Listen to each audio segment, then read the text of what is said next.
Welcome back to Primetime Sports Monday.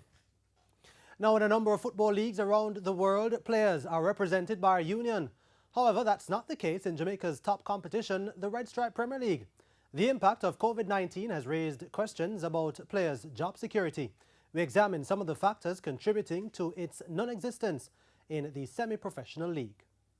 On average, players in the Red Stripe Premier League earn a salary of between $30,000 and $250,000.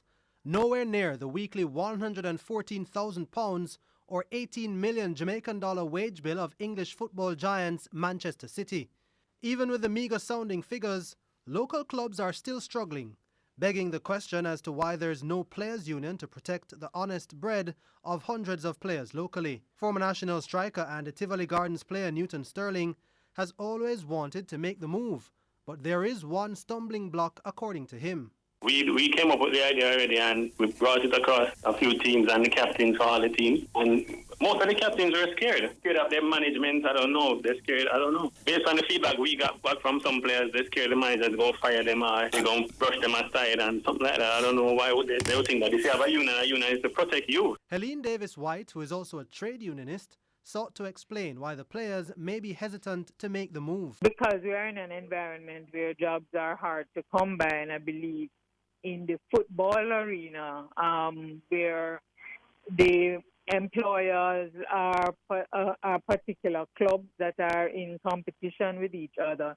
they may not see it as being wise to engage in any kind of activity that the employer may not be happy with. And so you get persons being afraid and wary of unionization. Recently, salaries of players were slashed by 50% to cope with the COVID-19 pandemic by executives of the Premier League Clubs Association PLCA.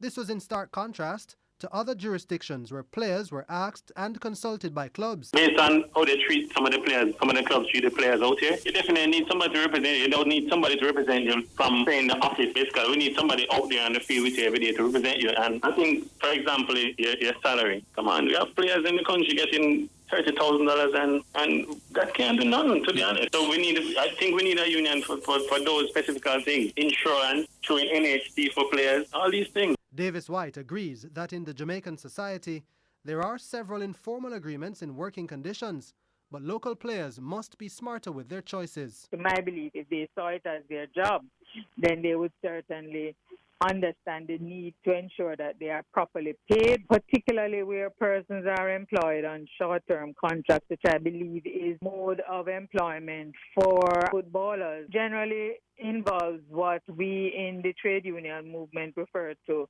as employment that is precarious. We call it precarious employment, meaning that workers who are employed in this fashion are easily susceptible to dismissal. And with a professional structural change coming for the Premier League, it's clear that the evolution of behavioural patterns and stances might have to change.